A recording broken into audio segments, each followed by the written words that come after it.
Hey guys, in this video we're going to integrate Cisco ASA firewalls with Cisco ISE Identity Services Engine 2.1.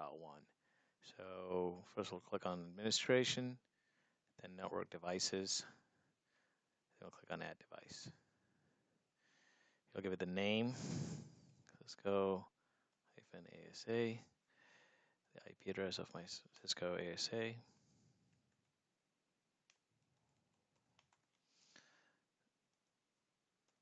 Okay, and then I will add the TrustSec settings. So here's my password, Cisco123, click Show, and generate a pack as well.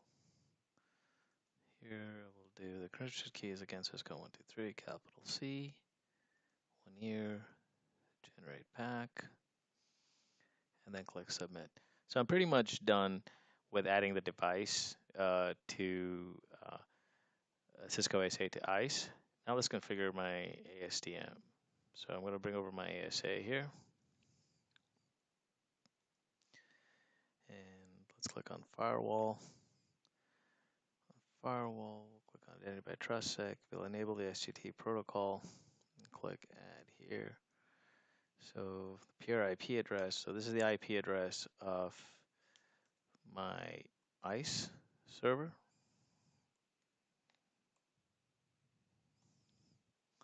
Just to confirm, let's confirm that the IP address is 164. That's correct. Okay.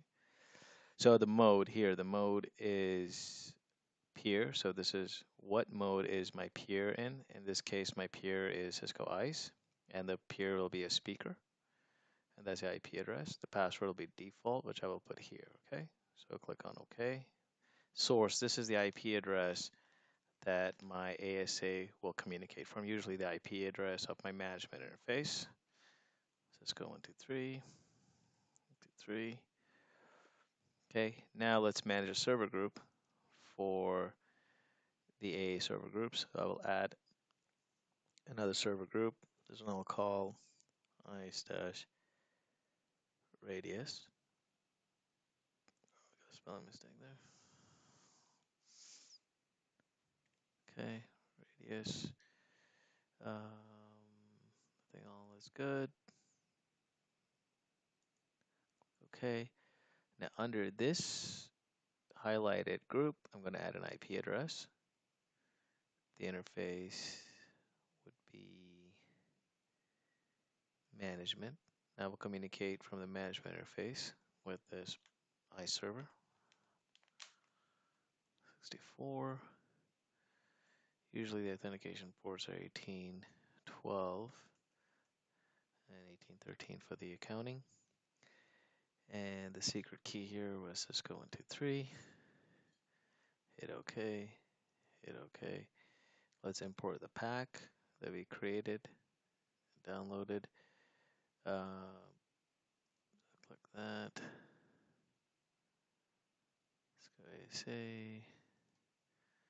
So it'll be that one. Hit import, another key.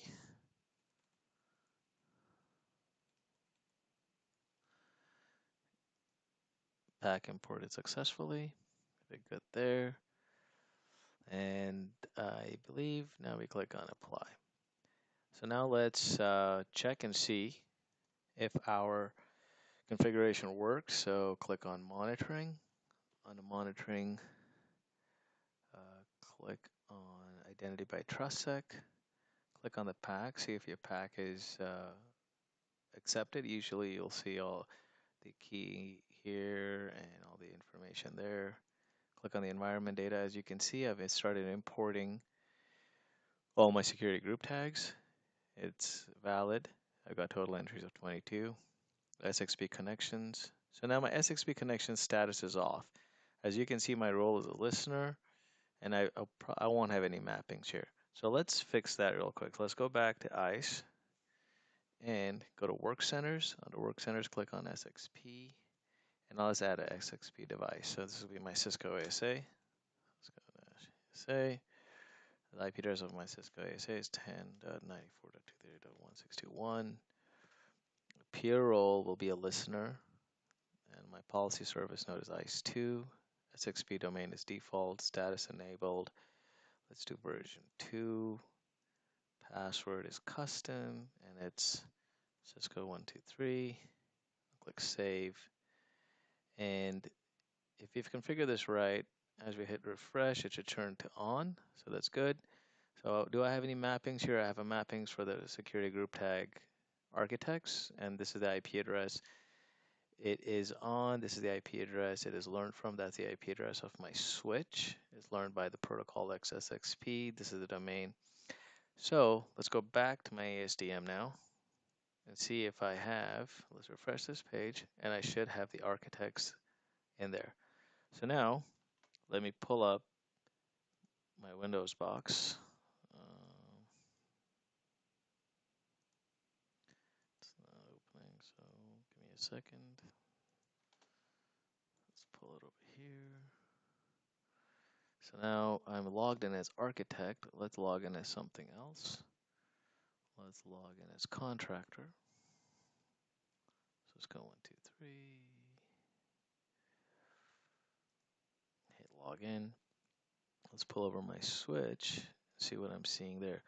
What I should see on my switch again is the interface go down. So it shuts down the interface, as you can see here. Change the interface to down, and then reconfigure my switch with a dynamic downloadable ACL dynamically for me. So let me log in here.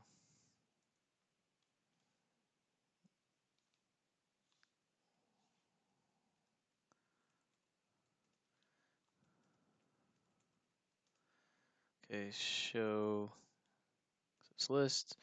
I should see a contractor access list. That's the DACL that was downloaded for me. Let's go to my switch now and hit refresh again. My firewall, hit refresh, and you see the contractors over here as well.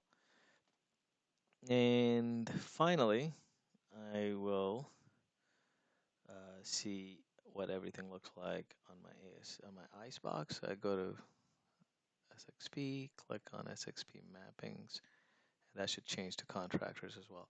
So as you can see dynamically, as a user logged in, the information was automatically learned by the switch, forwarded to ICE, and ICE forwarded that information to my Cisco ASA. So if I log in as, let's say, myself, Marvin D'Souza, then I go here, refresh. Let's